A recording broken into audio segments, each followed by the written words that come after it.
Bonjour. Bonjour à tous. Alors, avant que j'oublie, j'ai trouvé un petit papier ce matin en arrivant, donc je vais vous lire ce qu'il y a marqué dessus. Alors, mes chers enfants, chers visiteurs, bienvenue dans ma maison de Mérignac. Je vous rejoins très vite. J'ai visité d'autres maisons ce matin avant de venir, et j'avais plusieurs personnes avec qui je voulais absolument parler. Nous n'avions pas eu beaucoup de temps pour échanger pendant la semaine. Alors j'ai profité de leur visite chez moi pour rattraper le temps perdu. Mes enfants le savent, mais je le répète pour les visiteurs, mettez-vous à l'aise. J'aime tellement recevoir du monde. Pour ceux qui ont soif, j'ai de l'eau de source très rafraîchissante. Si vous avez faim, il y aura toujours de la nourriture. Vous avez ma parole. Je vois que certains sont fatigués. Ils ont eu une semaine chargée. Vous pouvez vous reposer, je m'occupe de tout. Je voudrais dire quelques mots de réconfort à ceux qui sont tristes et souffrants. Alors ne partez pas sans que j'aie pu vous serrer dans mes bras ce matin.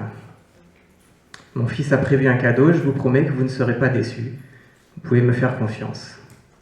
En attendant, j'ai chargé quelques-uns de mes enfants de vous transmettre un message. Ils étaient disponibles et ça leur fait plaisir de me rendre service. Alors je vous laisse avec eux. Vous ne m'entendrez probablement pas arriver, mais je serai bien sûr à vos côtés jusqu'à la fin. Avec tout mon amour, Dieu. Voilà, bienvenue dans son église de ce matin. Et on va commencer la louange avec Thierry. Bonjour à toutes et tous. Nous sommes avec vous ce matin, vous à Mérignac, Bordeaux, et nous ici. Mais ensemble, nous pouvons entrer dans la présence de notre Seigneur avec joie. Notre Dieu, le Créateur de tout, et aussi pour ceux qui acceptent le salut qu'il offre en Jésus-Christ, et aussi notre Père. Et nous faisons partie de sa famille. Alors nous venons ce matin avec beaucoup de reconnaissance parce que il a fait plein de choses pour nous. Il nous a donné la vie, la joie, et il nous a libérés du péché. Et on va entrer dans sa présence en chantant de ces vérités ce matin.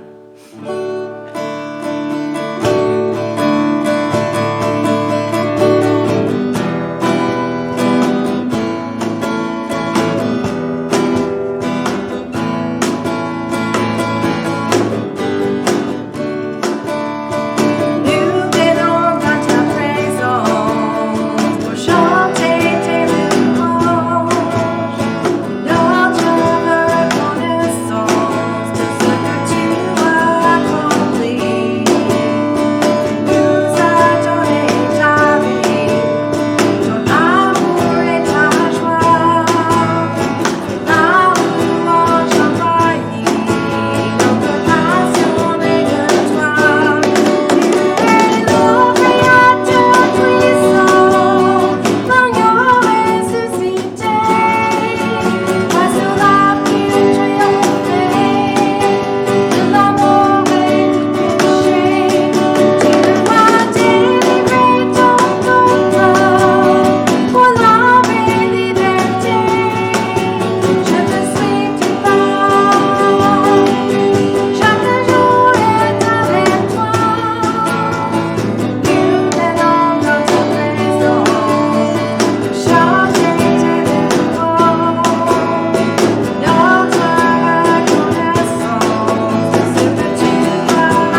que tu as accompli.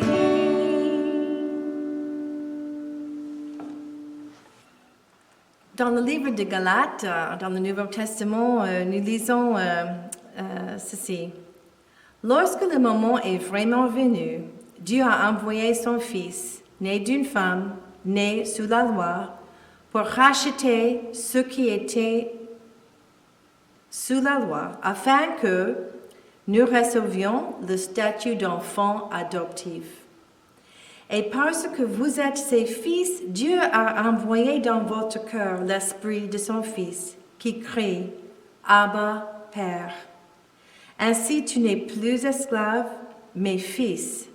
Et tu es fils, et si tu es fils, tu es aussi héritier de Dieu. C'est une promesse merveilleuse que Dieu nous a tellement aimés. Il m'a tellement aimé, il t'a tellement aimé, qu'il a envoyé son Fils, Jésus-Christ. Et que ce Jésus-Christ était le sacrifice pour nos péchés. Il a accompli notre salut. Et comme ça, Dieu nous adopte dans sa famille. Et nous sommes considérés comme ses enfants. Nous sommes ses enfants, les fils et les filles de Dieu. Et dans nos cœurs, il met aussi son esprit. Et cet esprit crie, comme le passage dit, « Abba, Père ». Abba, ça veut dire « Papa ». Papa, Père. Alors, quelle vérité immense, en fait, à considérer, et que nous puissions appeler le Créateur du monde, Papa, Abba, Père.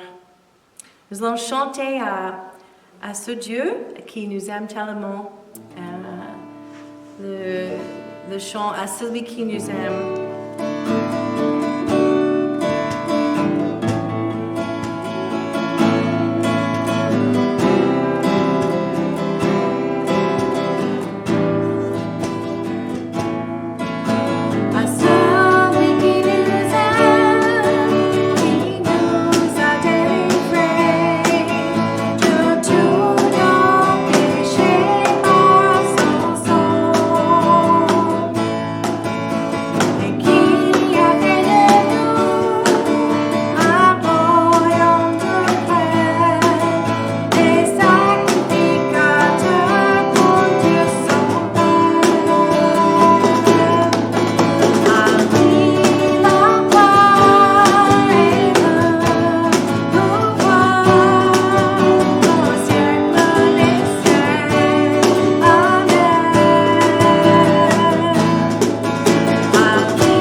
notre Père, seulement est à toi et c'est ton Dieu. Nous élevons ton nom, notre Dieu. Nous venons humbles comme les petits enfants, mais nous venons à toi qui est notre Père, qui est doux et plein d'amour pour nous. Notre Père aussi qui est fort et puissant. Notre Père qui est au-dessus de tout. Alors nous venons ce matin pour t'honorer, pour chanter et crier gloire, gloire, gloire à toi, notre Dieu. Amen. En Psaume 139, verset 16, nous lisons, le psalmiste dit, « Je n'étais encore qu'une masse informe, mais tes yeux me voyaient, et sur ton livre étaient inscrits tous les jours qui m'étaient destinés, avant qu'un seul d'entre eux n'existe. » Et c'est un psaume qui parle de la souveraineté de Dieu, comment Dieu est partout, et il nous voit, au fond, il nous voit le fond de nos cœurs, il voit toute notre vie. Il nous a connus avant que nous existions, en fait. Nous avons chacun un début, et Dieu n'a pas un début. Mais même avant que nous existions, il savait, il connaissait qui nous serions et aussi les jours de nos vies. Et c'est merveilleux à considérer cela, que même avant qu'il nous aimait, parce que nous étions dans ses pensées, et le jour que nous sommes créés au ventre de nos mères, en fait, c'est le début pour notre vie, mais c'est pas la fin, parce qu'il nous donne aussi, il nous offre aussi une vie éternelle avec lui.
En préparant ce temps de louange, j'ai constaté quelque chose que souvent, je viens à la parole de Dieu, je viens dans un temps de prière avec un programme, avec quelque chose que je veux apprendre, ou les sujets d'intercession, les soucis à présenter à Dieu et que je néglige souvent un temps juste d'être dans la présence de Dieu, juste d'être avec mon Père céleste, juste de me reposer dans sa présence. Et je voudrais en fait pour nous tous nous donner un petit devoir pour cette semaine. C'est de trouver et prendre un temps où nous sommes détendus, nous sommes en silence, que nous sommes dans la présence de notre Père céleste, sans avoir un programme, sans penser à beaucoup de choses, de soucis, de besoins, sans forcer quelque chose et juste être dans sa présence. On peut utiliser un passage des psaumes ou de la Bible, mais pas dans le sens d'étudier et gagner quelque chose, mais juste pour nous aider à entrer dans sa présence. Et je vous demande, je me demande aussi, à prendre un temps, plusieurs peut-être moments cette semaine, de au moins 10 minutes, d'être juste en silence, calme, dans la présence, et juste pour nous réjouir dans sa présence et apprécier ce temps intime avec notre Père céleste. Et c'est plus difficile que nous pensons. Alors, 10 minutes, c'est pas très long, mais vraiment, c'est parfois très difficile pour nous d'être même calme et juste d'être dans sa présence pour même un petit temps comme ça. Mais peut-être on peut aussi utiliser un chant comme on vient de chanter ou un autre, mais après un temps de silence et apprécier notre Abba et combien il nous aime et nous laisser entrer dans ses bras et rester là, entouré par ses bras. Alors essayons cette semaine à trouver un moment comme ça avec notre Père céleste.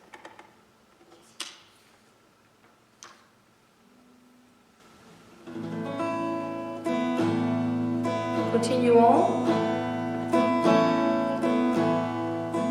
dans la louange.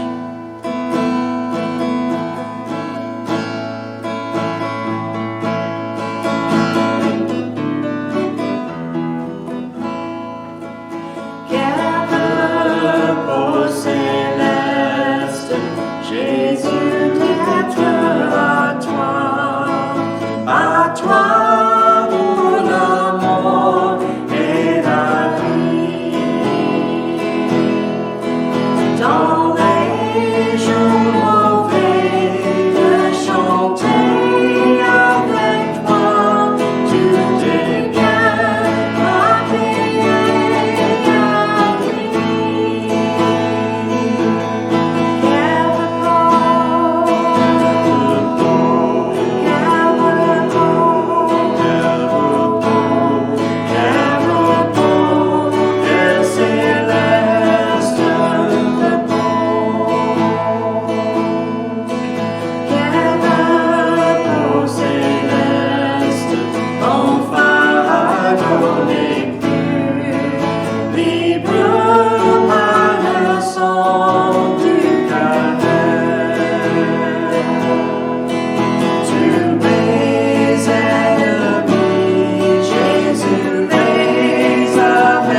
Seigneur, bénis ton peuple, bénis tes enfants.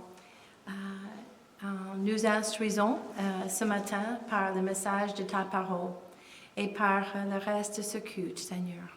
Amen.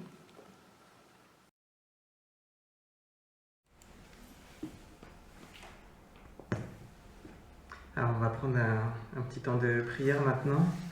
On a eu ce moment de louange où on s'est rappelé qu'on avait cette opportunité d'être dans la présence de Dieu et de s'y reposer, de lui confier tous nos problèmes, tous nos soucis, ou juste apprécier être avec lui.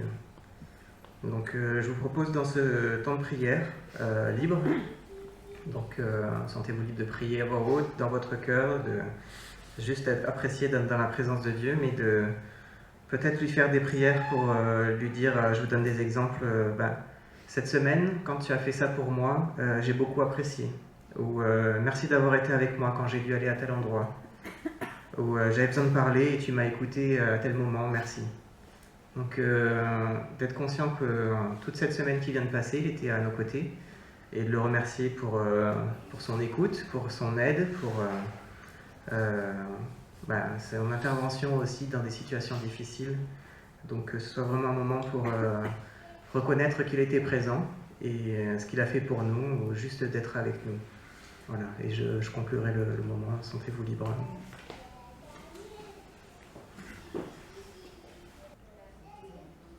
Seigneur, merci d'avoir été à nos côtés cette semaine. Merci parce que tu interviens dans tous les domaines de nos vies, que ce soit la santé, nos relations avec les autres, que tu nous protèges, tu protèges nos familles, et tu nous prends par la main, tu nous montres le chemin aussi qui est bon pour nous. Merci parce que tu as envie d'être avec nous, tu as envoyé ton Fils à la croix pour pouvoir rétablir cette relation intime que tu pouvais avoir au tout début et qui avait été perdue. Alors merci parce que tu n'as pas envie de nous laisser seuls dans ce monde avec ces difficultés. On veut vraiment apprécier ta présence parmi nous ce matin et chaque jour de nos vies. Amen. Amen. Alors on va passer au moment de la scène. On a un nouveau chant et puis après Wyman viendra nous dire quelques mots.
Bonjour. Je commence avec quelques instructions parce que nous avons 2 tables pour les scènes et on va aller vers les tables dans un petit moment. Mais il y a les gels là pour laver les mains, puis en prendre par personne ou par famille ensemble. Et puis on mange là-bas, laver les mains, jeter les coupes dans la poubelle. Et donc ça c'est les instructions. La question est soulevée cette semaine, qui peut prendre la scène ici? Bon, ça c'est une bonne question, n'est-ce pas? Bon, j'ai quelque chose ici qui dit que ça c'est passeport, oui? Bon, c'est pas le passeport européen, mais quand même c'est passeport. Et je crois que parmi nous, il y a plusieurs passeports des autres pays. Moi, j'ai ce passeport parce que j'étais né là-bas.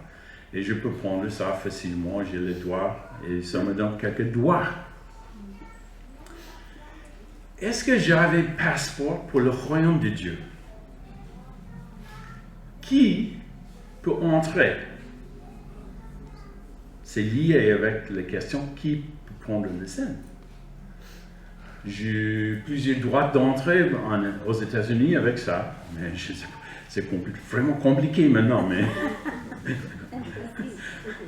avec le Covid, rien n'est simple encore. Mais ça me donne quelques droits d'entrée dans le pays. Mais comment on peut avoir le passeport pour le royaume de Dieu? Bon, pour ça, je dois payer quelque chose. Ce n'est pas gratuit. Hein? Donc, je dois payer. Qui a payé pour le passeport pour le royaume de Dieu?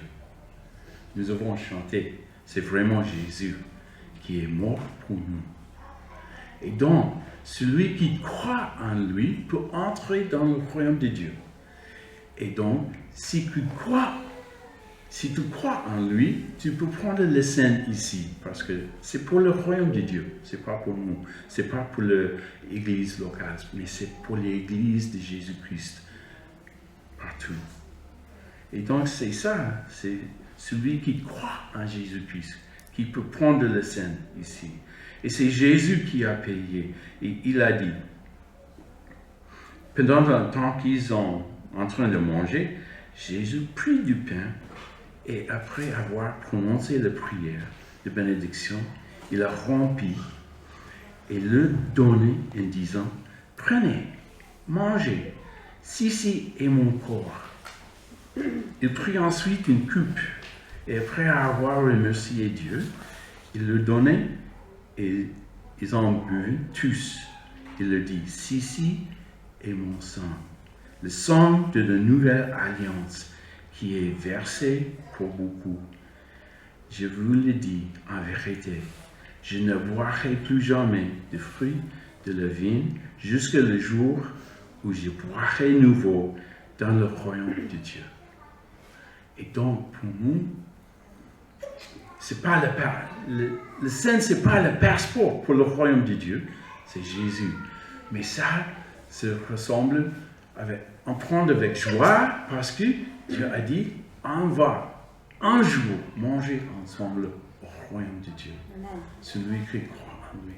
Donc je vais prier comme Jésus a prié pour la bénédiction et puis on peut aller vers les tables prendre le Saint. Merci notre Dieu parce que Jésus a payé le prix pour nous d'entrer dans le royaume de Dieu. Et tu nous as donné le Saint pour qu'on puisse réfléchir.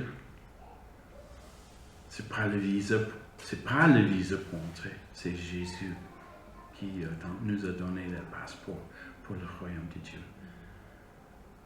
Par sa vie et le sang qu'il a donné pour nous.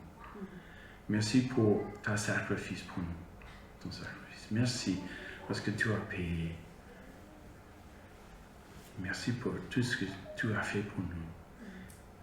Nous recevoir aujourd'hui avec gratitude de cœur. Parce que Jésus est vraiment notre sauveur. Au nom de Jésus. Amen.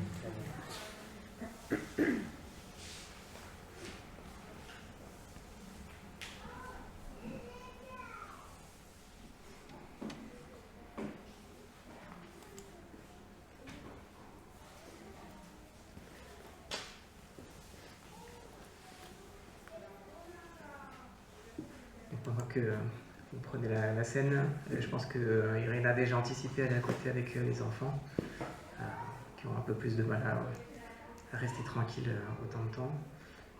Donc je vais prier pour eux pendant qu'ils sont à côté. Et voilà, n'hésitez pas à rejoindre les tables, les deux sont libres en ce moment. Seigneur, merci pour les enfants aussi, tu les gardes. Tu bénis Irina qui leur donne la leçon ce matin.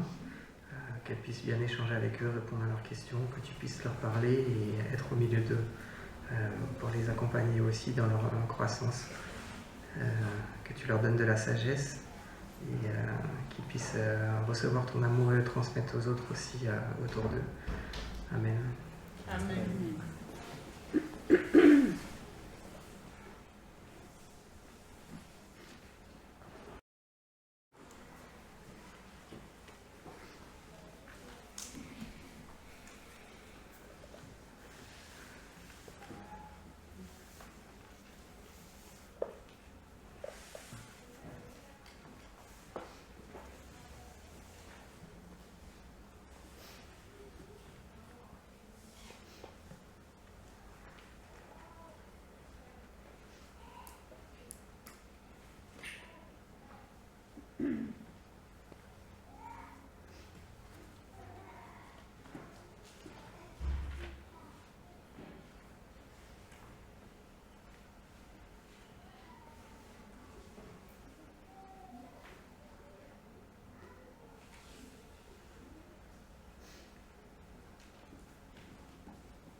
C'est bon, tout le monde a pris la scène.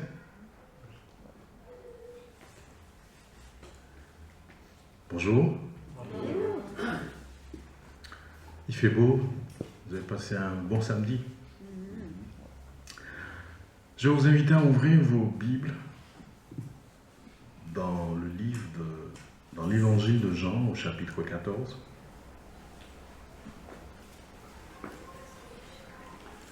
À partir du verset 1 à 4.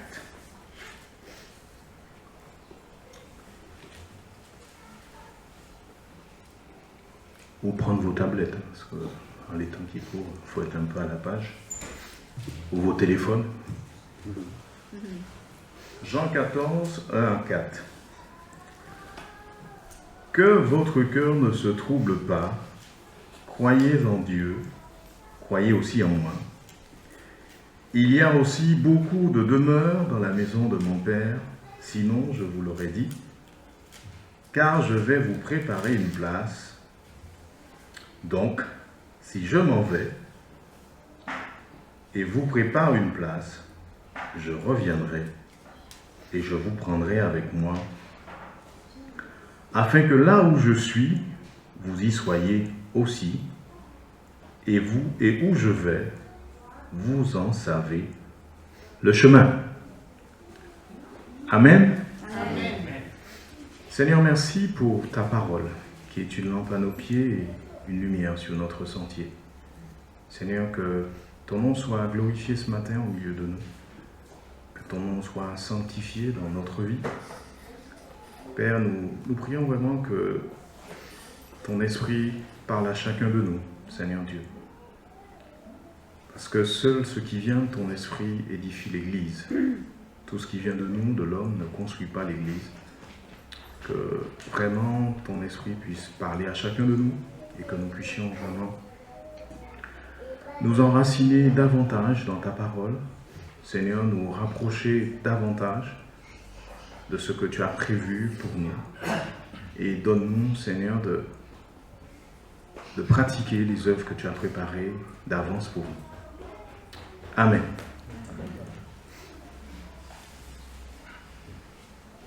Que votre cœur ne se trouble pas. Point. Croyez en Dieu et croyez en moi. Il y a plusieurs demeures dans la maison de mon Père. Si cela n'était pas, je vous l'aurais dit, je vais vous préparer une place, et lorsque je m'en serai allé et que je vous aurai préparé une place, je reviendrai et je vous prendrai avec moi, afin que là où je suis, vous y soyez aussi. Vous savez où je vais et vous en savez le chemin. C'est un texte formidable. Nous sommes le repas de Pâques, le repas qui précède la Pâques, où ils ont déjà pris la scène. Ça arrive juste après la scène. Merci, Wayman. Et la veille de la crucifixion, les disciples reçoivent, si vous lisez le chapitre 13, les disciples reçoivent un flot d'informations. Le Seigneur vient d'instituer la scène, Jésus lave les pieds de ses disciples, le Seigneur parle de son départ, de la trahison de Judas, il leur donne un commandement nouveau, de s'aimer les uns les autres, le reniement de Pierre, beaucoup d'informations. Ce repas ressemble étrangement à des adieux. Et toutes ces informations que vont recevoir les disciples, ça va les troubler. Les disciples ont marché 3 ans avec Jésus. 3 ans où ils s'occupaient, ils s'inquiétaient de rien. Enfin, on lit les évangiles, des fois ils étaient inquiets, mais en fait où Jésus décidait de tout ce qu'il devait faire. Les 3 ans où ils ne se souciaient de rien, où ils allaient aller, qu'est-ce qu'ils allaient faire. Le Seigneur était là pour leur dire, oui, on va à tel endroit, on va faire ceci, on va faire cela. Et là, en fait, au cours de ce repas, ils apprennent que les choses vont changer. Il y a de quoi être troublé. Les choses vont changer. Comme quelqu'un qui apprend, je ne sais pas moi,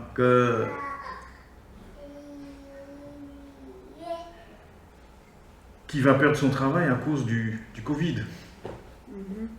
Parce que celui-là, on parle beaucoup de lui. Jamais on a parlé, enfin, de mon époque, on a parlé autant d'une maladie. Vous êtes là, vous avez acheté une maison, vous êtes tranquille, et tout d'un coup, vous apprenez, la direction vous dit, ouais, c'est compliqué, les chiffres ne sont pas au rendez-vous. Et souvent, dans les boîtes, c'est les derniers arrivés sont les premiers sortis. Et vous, ça fait 2 ans que vous êtes là. Vous faites partie du contingent qui vient de rentrer. Je dis généralement. Et là, on vous dit, c'est bon. À la fin du mois, c'est fini. Ou quelqu'un qui apprend qu'un de ses proches est malade. On lui a découvert une maladie, on lui dit qu'il reste 6 mois. Jusque-là, tout allait bien. Il y a de quoi être troublé. Je ne sais pas ce qui vous a troublé cette semaine quand vous regardez les informations. Est-ce qu'on va lever le confinement? Est-ce qu'on pourra sortir tous les jours, il y a des morts, les chiffres ne baissent pas, enfin, c'est compliqué. Et ce matin, je reçois une information, en Inde, ils sont débordés, plus de 350 000 contaminés en un jour. Ce matin. En fait, il y a de quoi être troublé, il y a des choses qui nous troublent.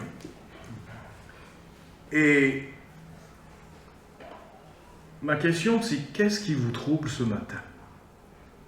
Ou qu'est-ce qui vous a troublé durant cette semaine et qui continue à vous troubler? Quelles sont les informations qui nous ont troublés? Est-ce que c'est la peur d'être catalogué par nos proches, par nos parents, à cause d'une décision, de choix?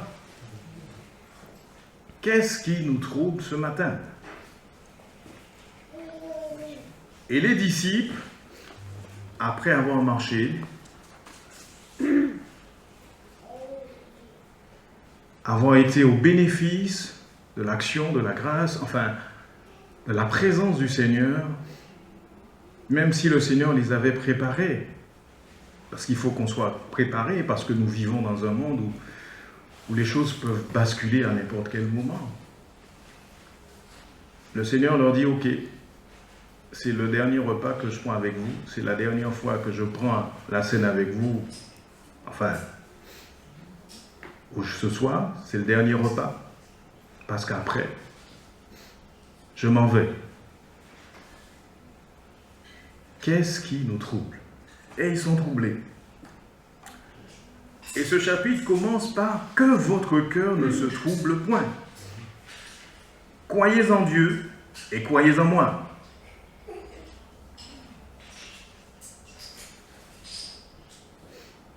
Qu'est-ce qui nous trouble? La peur de ne pas retrouver du travail? Ou des parents parfois la peur de ne pas voir leurs enfants, leurs filles se marier ou avoir des enfants? Qu'est-ce qui nous trouble? Mais la bonne nouvelle à cette question qui a été posée, c'est croyez en Dieu, mais aussi en moi.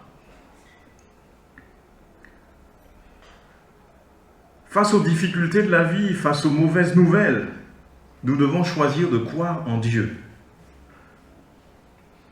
et en son Messie. C'est un puissant encouragement pour que le Seigneur adresse à ses disciples. Croyez en Dieu et en moi. Que votre cœur ne se trouble point. Croyez en Dieu et en moi. Comme pour dire que Dieu est au contrôle de toutes choses. Peu importe ce qui se passe, peu importe ce qu'on peut vivre, rien n'échappe au contrôle de Dieu. Dieu n'est jamais pris au dépourvu. Il a un plan pour nous et il a quelque chose à nous enseigner dans la situation.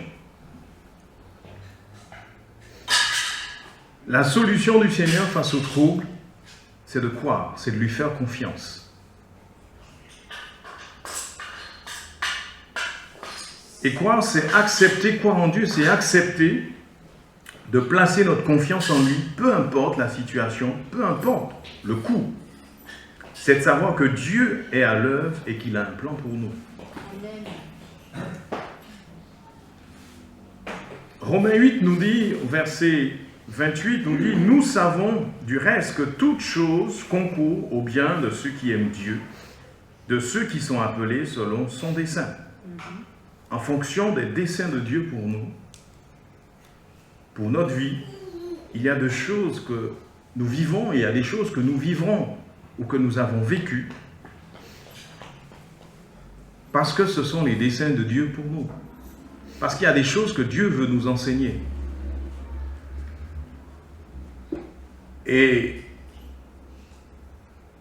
on peut choisir de faire confiance ou d'accepter toutes ces informations qui nous troublent. Mais des fois, ça nous coupe le sommeil. Des fois, on ne dort pas. Des fois, on est inquiet. Des fois, on n'a plus d'appétit.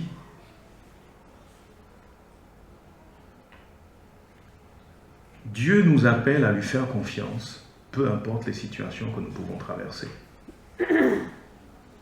Il dit aux disciples, je m'en vais, mais croyez en moi.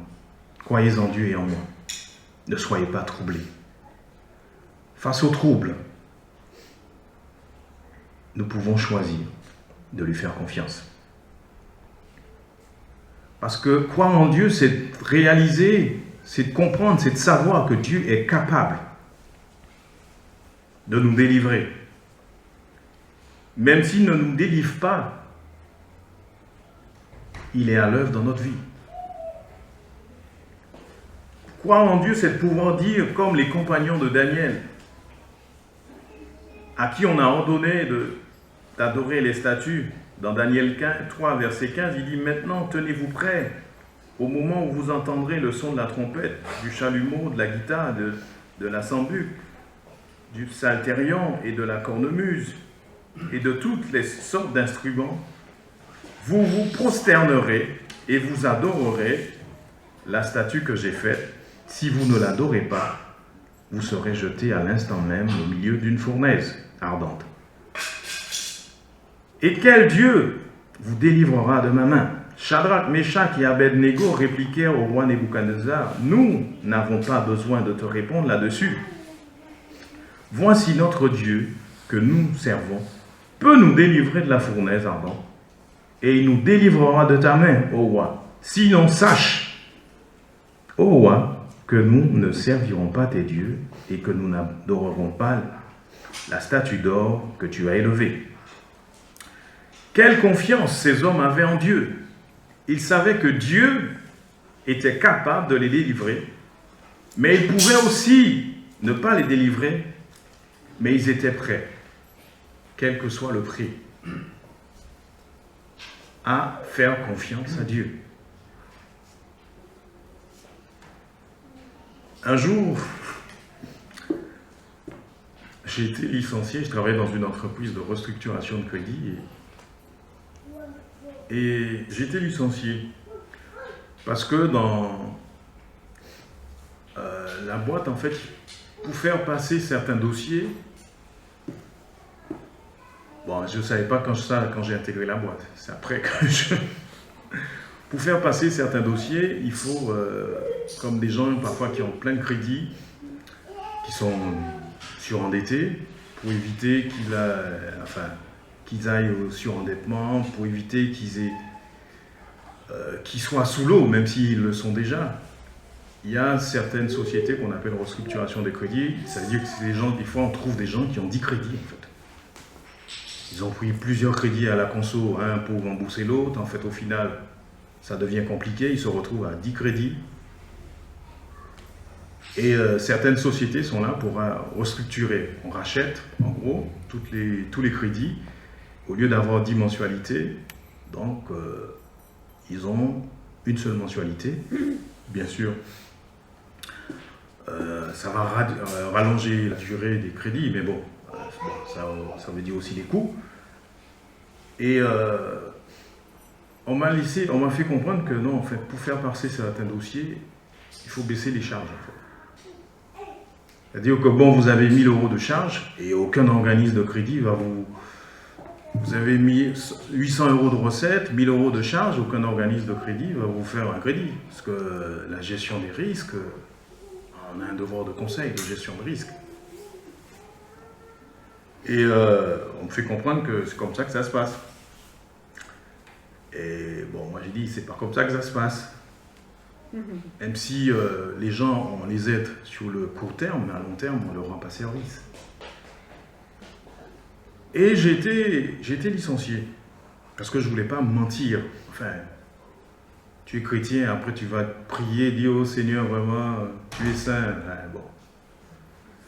Bon, saint, voilà. J'ai trouvé, c'est pas saint du tout, c'est pas chrétien. On ne peut pas avoir une double vie en fait. Je viens avec vous le dimanche matin, oh Dieu est bon, Dieu est fidèle et tout. Alors que dans la semaine, je truande des dossiers, je fais passer des dossiers. Enfin, c'est pas du tout chrétien. Donc j'ai été remercié.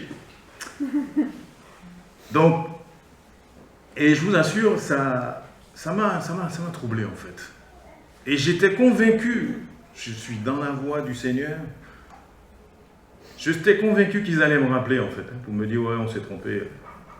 Bon, j'attends toujours qu'ils me rappellent, mais bon, j'attends plus le rappel, vous avez compris. Mais ils ne m'ont pas rappelé. Donc c'est pour dire quoi? Il y a des fois où, comme les compagnons de Daniel, notre Dieu est capable de nous délivrer. Mais s'il ne le fait pas, nous n'adorerons pas tes dieux. Quand vous faites des engagements vous prenez des engagements et que vous savez que derrière, vous êtes soutenu par votre travail et que demain, tout d'un coup, il y a une situation qui se présente et que vous devez choisir soit la sécurité que donne le monde ou la sécurité que Dieu donne. Et ça n'a pas été facile, c'était dur, mais j'ai choisi de faire confiance à Dieu. Il y a des moments où les choses ne se passent pas toujours. On lit les compagnons de Daniel, Dieu est intervenu. Mais moi, j'étais convaincu que quelque chose allait se passer. Mais rien ne s'est passé, ça ne veut pas dire que Dieu n'était pas là. Dieu était là. La Bible nous dit, toute chose concourt bien de ceux qui aiment Dieu et qu'il a appelé selon ses desseins. Par rapport au projet, au plan de Dieu dans ma vie, c'était important que je vive ça. On peut se demander, mais pourquoi, c'est quoi l'intérêt de te donner un travail pour te le faire perdre après? Il y a des choses qui te troublent. Croyez en Dieu et en moi. Et beaucoup de choses peuvent nous troubler, beaucoup de choses nous ont peut-être déjà troublés ou nous continuons encore à nous troubler. Et croire en Dieu, c'est aussi croire en ses promesses. Quand il nous dit quelque chose, il le fait. Parce que Dieu veille sur l'accomplissement de ses promesses. Et dans cet échange que le Seigneur a avec les disciples, il va leur dire quelque chose. Je m'en vais vous préparer une place.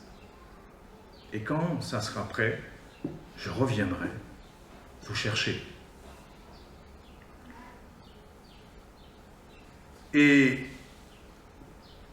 je vous lis un peu mes notes, parce que c'est pour ça aussi que j'ai pris des notes. Des choses qui peuvent nous troubler. Quand je vois mes enfants, parfois il y a des parents qui voient leurs enfants et qui ne voient pas, là, qui se disent, Seigneur, tu m'as dit que mon enfant te servirait. Où est l'accomplissement de tes promesses? Ou je ne sais pas, ou peut-être vous avez reçu une promesse du Seigneur pour vos parents. Et vous ne voyez rien se passer. Vous avez l'impression que les choses, ils s'enfoncent encore un peu plus dans le monde. Il y a des choses qui nous troublent. Et parfois, c'est des projets qu'on n'a pas finis. Je n'ai toujours pas fini ma thèse. J'ai toujours pas... Quand on voit les travaux de l'Église, enfin, on ne comprend pas trop. Il y a des choses qui peuvent nous troubler. Mais Dieu nous demande de lui faire confiance.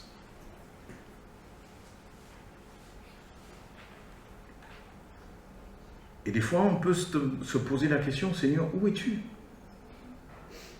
Mais le Seigneur, il est là. Dieu ne nous abandonne pas. Amen. Et en parlant des promesses, j'ai un de mes amis, un jour, en fait, Dieu lui avait dit qu'il servirait l'Éternel.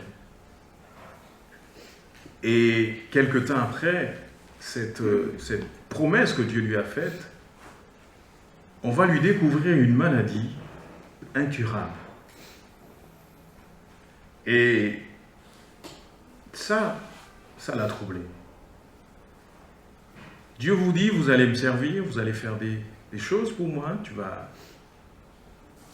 j'ai préparé des œuvres pour toi. Et quelque temps après, une information vient tout casser, vient tout mettre à plat. On lui découvre une maladie incurable. Et un médecin va même dire à ses parents, achetez-lui le cercueil. Parfois, il y a des médecins qui manquent de tact.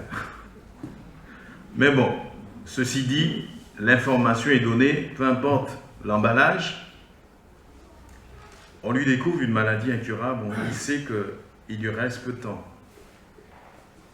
Promesse de Dieu, mais la réalité lui dit que non, il te reste peu de temps à vivre.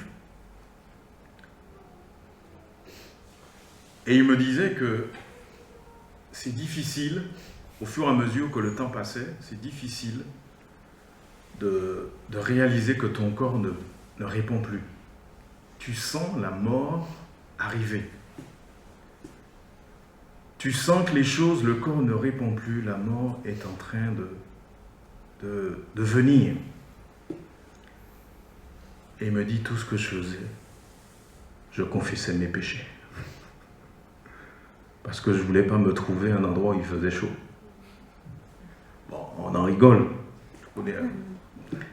Et sentant la mort arriver, un jour, des frères et ses amis décident d'aller le voir et de prier avec lui. Donc, tout ça pour dire, des fois, quand les gens ne vont pas bien, vous n'avez pas de nouvelles, c'est important de visiter les gens. Bon, je m'applique ça, moi, le premier, il faut que je le fasse un peu plus. Et de prier avec eux. Et un soir, ses amis sont venus le visiter, prier avec lui. Et pendant les temps de prière, quelque chose va se passer.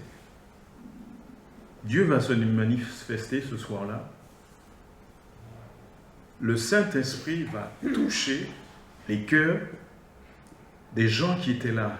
Et c'était tellement extraordinaire ce qui s'était passé ce jour-là. Enfin, ce qui s'est passé ce jour-là, c'est que dans la maison, il y avait des gens qui ne connaissaient pas le Seigneur. Mais la présence de Dieu, le Saint-Esprit a tellement touché ce jour-là que des gens se sont retrouvés à demander pardon, à confesser leurs péchés. Parce que Dieu, le Saint-Esprit les avait touchés. Et quelque chose va se passer, Dieu va le toucher lui-même et Dieu va lui rappeler ses promesses. Et instantanément, il va être complètement guéri de sa maladie qui était incurable. Dieu va le guérir, va le restaurer complètement, totalement. Et je vous dis ça parce que ça fait 20 ans qu'on lui avait dit ça. En fait, ça fait 20 ans qu'il m'a montré les tests qui le condamnaient. Mais Dieu avait prévu autre chose. Dieu est celui qui tient ses promesses. Que votre cœur ne se trouble point, croyez en Dieu et en moi. Et, enfin pas moi, en Jésus, vous avez compris. Et Dieu avait agi dans sa vie conformément à ce qu'il lui avait dit. Et c'est extraordinaire de voir comment Dieu agit encore aujourd'hui dans la vie des gens, comment Dieu transforme, comment le Saint-Esprit restaure des gens qui étaient loin de lui, comment Dieu restaure les gens.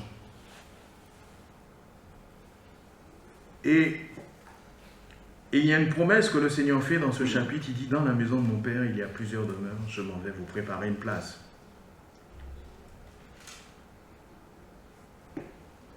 Cette promesse, en fait, quand Jésus dit ça, il faut vraiment replacer ça dans le contexte. Il y a une allégorie, en fait, au fiançage et mariage juif. En fait, quand les fiancés s'étaient mis d'accord, voilà, les fiançailles s'étaient mis d'accord. Donc, ils avaient dit, bon, c'est bon, veux-tu devenir, voilà, bref, ceux qui sont passés par là. Oui, ça c'est un grand soulagement, hein, quand on nous dit oui. Et, parce qu'au départ c'est compliqué. On se dit, est-ce qu'elle va dire oui ou non? Bon, moi je parle de mon cas, j'avais peur de prendre un râteau, mais bon, ça c'est bien fini, merci Seigneur. Dès l'accord était conclu entre les deux personnes qui se sont engagées pour le mariage, on versait une coupe de vin. Donc quand les gens étaient d'accord, ils buvaient une coupe de vin. Donc il y a aussi l'allusion à la scène. Donc on est toujours dans la suite de la scène. Pour sceller l'alliance, les gens, ils disent je suis d'accord, donc ils boivent une coupe de vin. Les fiançailles étaient conclues. Les fiancés étaient alors légalement liés en tant que mari et femme, mais sans pouvoir encore cohabiter. Ils ne vivaient pas ensemble. On est d'accord, ils ne vivent pas ensemble. Coupe de vin, on voit la scène, qui est vraiment l'engagement. Et les fiancés étaient alors légalement liés en tant que mari et femme, comme je disais, sans pouvoir cohabiter. Un document écrit était alors établi, ce qu'on appelait, en hébreu ils disent le ketouba, mais l'alliance, enfin, qui fixait le prix de la fiancée, les promesses faites par le fiancé et les droits de la fiancée de ce contrat. Voilà, ce contrat qui est remis, c'est allusion à la parole de Dieu. Et le fiancé donnait ensuite des cadeaux à la fiancée. Des cadeaux, il y a beaucoup de choses à dire. Il y a l'allusion au Saint-Esprit qui va se manifester 50 jours après. Et il y a aussi les dons. Les cadeaux participaient à l'embellissement de la fiancée. Donc la fiancée, voilà, c'est des parfums, plein de choses qui vraiment devaient participer à l'embellir, même si elle était déjà belle. Ah ouais, en fait, ça change. Et la fiancée devait passer un bain rituel. Après tout ça, il y a ok, on est d'accord, il y a un bain rituel. C'est le symbole aussi du baptême. C'est-à-dire, on est d'accord, ce bain rituel, c'est une mise à part. C'est-à-dire que c'est une renonciation à son ancienne vie pour une nouvelle vie. C'est-à-dire que je suis d'accord, donc je me purifie, je me sanctifie, je me mets à part pour toi. Et la fiancée se préparait au retour de son époux et le fiancé repartait dans sa maison. Il allait préparer une place pour recevoir son épouse. Et une fois que cet endroit était préparé, parce que le fiancé, il s'affairait à préparer la place, mais il ne savait pas en fait, il ne pouvait pas dire quand est-ce que ça sera ok, ça sera effectif, parce que c'est le père seul qui pouvait dire, qui pouvait vérifier, conformément, si on veut dire, les normes, si tout est aux normes de la pièce, si toute la pièce, toute la place est aux normes, pour qu'elle puisse recevoir la fiancée. Et c'est qu'à ce moment-là, qu'à partir du moment où le père avait vérifié que tout était aux normes, il disait au fils, c'est bon, tu peux aller la chercher. Et c'est pour ça que le Seigneur dit aux disciples, dans la maison de mon Père, il y a plusieurs demeures, je m'en vais vous préparer une place. Donc, si je m'en vais, je vous prépare une place et je reviendrai. Et je vous prendrai avec moi afin que là où je suis, vous y soyez aussi. Croire en Dieu, c'est aussi croire en ses promesses. Le Seigneur fait une promesse aux disciples, je pars vous préparer une place et je reviendrai vous chercher. La fiancée ne savait pas quand. Elle devait tout simplement être prête. Parce que l'époux revenait, ça se passait souvent la nuit, au son du chauffard avec ses amis. On a beaucoup de textes dans les évangiles qui nous parlent des amis de l'époux, où Jésus dit, je ne sais pas, il n'y a que le Père qui sait. Dans la tradition, ça voulait clairement dire ce que ça voulait dire. En fait, les gens comprenaient clairement ce que ça voulait dire. C'est que le Père, une fois que la place est préparée, qui donne le feu vert en disant, je reviens. Enfin, tu peux y aller. Et c'est une promesse pour nous de savoir que Dieu viendra nous chercher. Dieu nous a fait des promesses. Ne soyons pas troublés. Je m'en vais, mais je reviendrai vous chercher. J'ai des choses à faire dans votre vie. Vous avez encore des choses à faire, mais je reviendrai vous chercher. Et c'est beau, je trouve, cette promesse. Savoir que l'époux va venir chercher son épouse.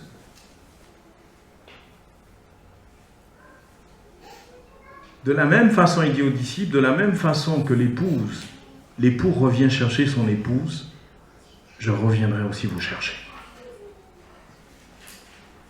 C'est une certitude.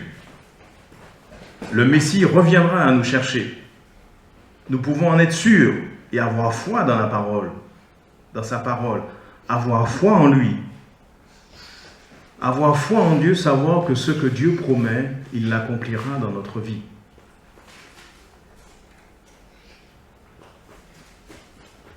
Dans le livre de Habakkuk, il est dit ceci, « J'étais à mon poste et je me tenais sur la tour, je veillais pour voir ce que l'Éternel me dirait et ce que je répliquerais après ma plainte. L'Éternel m'adressa la parole et il dit, « Écris la prophétie, grave-la sur des tables, afin qu'on la lise couramment, car c'est une prophétie dont le temps est déjà fixé. Elle marche vers son terme, elle ne mentira pas. Si elle tarde, attends-la, car elle s'accomplira certainement. » La promesse de Dieu concernant son retour est un temps fixé qui avance vers son terme. Elle ne mentira pas. Et nous sommes invités en fait à attendre la promesse, l'accomplissement des promesses de Dieu dans notre vie. Si elle tarde, attends-la. Elle ne mentira pas. Les disciples sont troublés. Les disciples sont tristes parce que le Seigneur est en train de partir. Mais le Seigneur les rassure. Je m'en vais. Mais ne vous inquiétez pas. Comme l'époux revient chercher son épouse, moi aussi je reviendrai vous chercher. Comme je vous ai promis des choses, je vous ai promis de sauver vos enfants, de sauver vos parents, et ils ne partiront pas sans avoir fait la paix avec le Seigneur. Dieu veille sur l'accomplissement de ses promesses. Face aux troubles, il est important que nous choisissions de croire en Dieu et en son Messie. De croire en l'accomplissement de sa parole, en croire en l'accomplissement de ses promesses envers nous.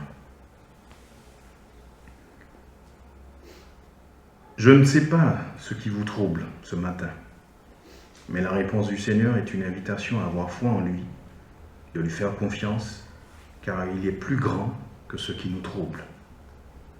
Il est capable. Il est le Tout-Puissant. Il nous invite à croire en lui, peu importe le coup. Croire en Dieu, c'est aussi lui faire confiance quand il nous fait des promesses, car il accomplit toujours ses promesses. Peu importe les temps, les circonstances, la promesse de Dieu s'accomplira dans notre vie. Amen. En attendant, nous devons faire comme cette épouse qui se prépare à la rencontre de son époux, en se sanctifiant tous les jours. Sanctification, c'est un mot savant, enfin, juste pour nous dire mise à part, Amen. en se mettant à part tous les jours pour le Seigneur. Amen.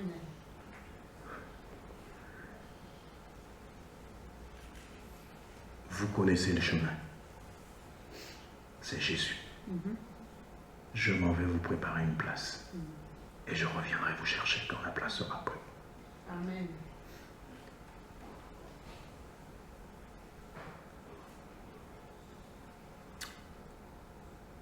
Seigneur, merci pour ta parole. Seigneur, je ne sais pas ce qui nous trouble ce matin, ce qui a pu nous troubler ou qui nous troublera.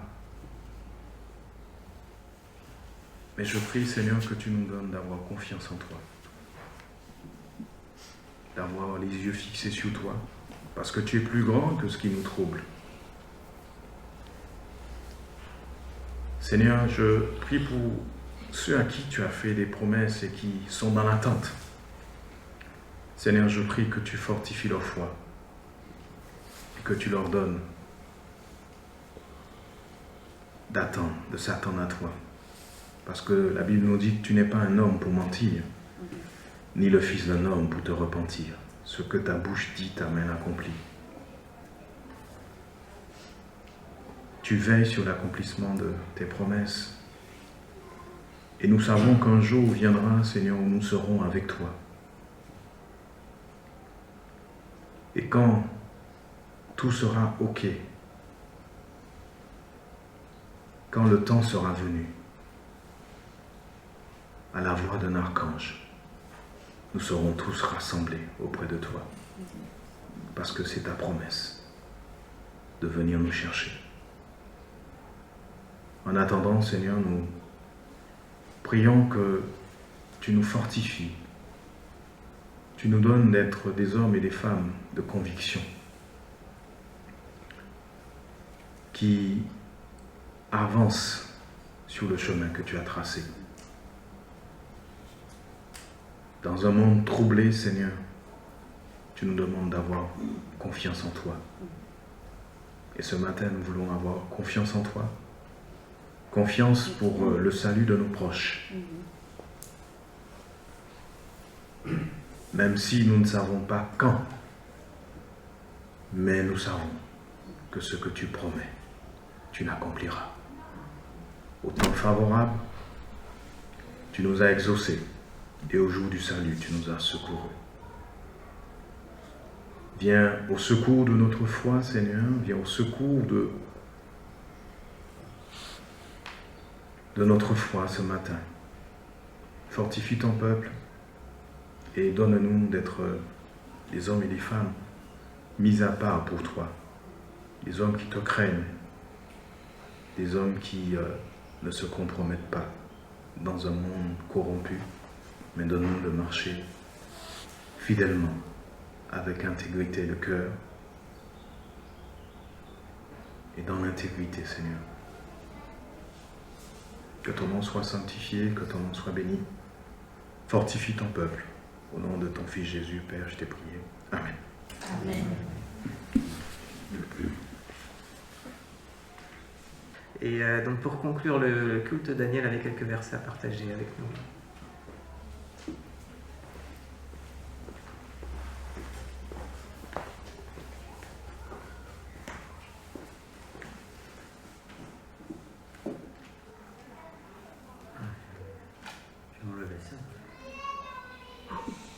Je ne vais pas vous refaire de message. Je suis plus petit que Jean. Voilà, moi je voulais vous parler de la Covid-19, qui a fini en pandémie, malheureusement. Alors la Covid-19, ça trouble tout le monde. Ça fatigue les gens sont stressés. C'est très dur, depuis plus d'un an que ça dure. Il n'y a qu'à prendre les jeunes en ont marre. Ils veulent aller au resto, ils veulent aller au cinéma, ils veulent aller au théâtre, et que sais-je encore, des concerts. Et moi qui suis un ancien jeune, je suis comme eux. J'ai envie aussi d'y aller au cinéma, d'aller au restaurant. Ça me plairait bien.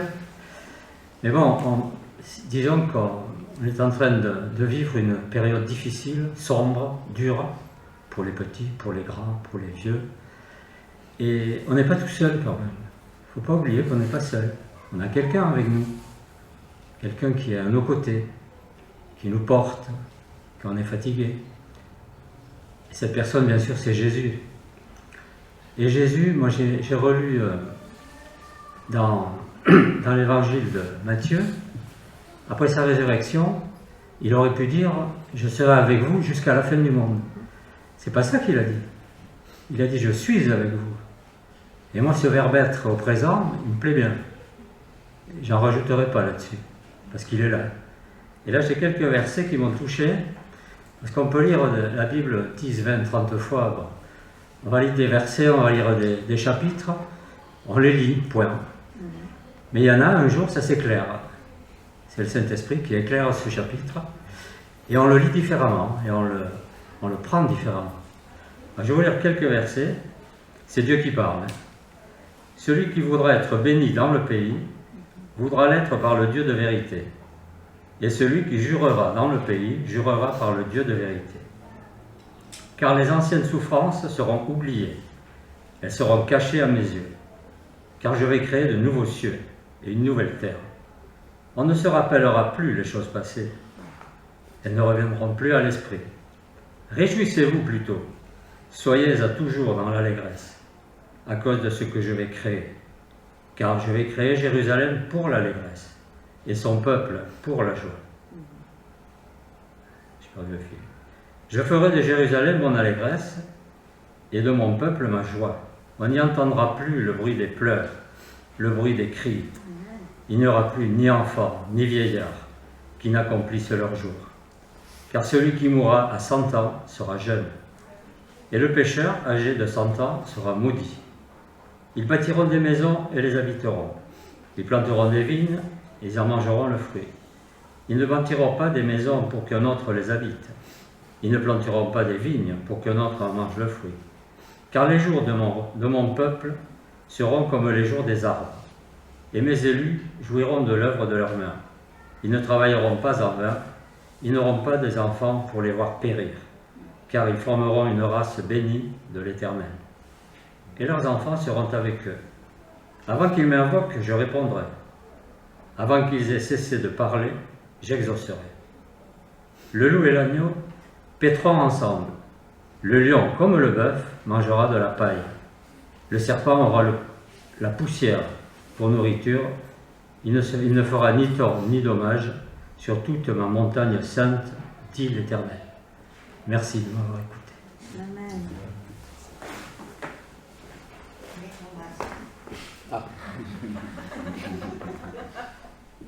Voilà, c'est terminé. Bon dimanche à tous.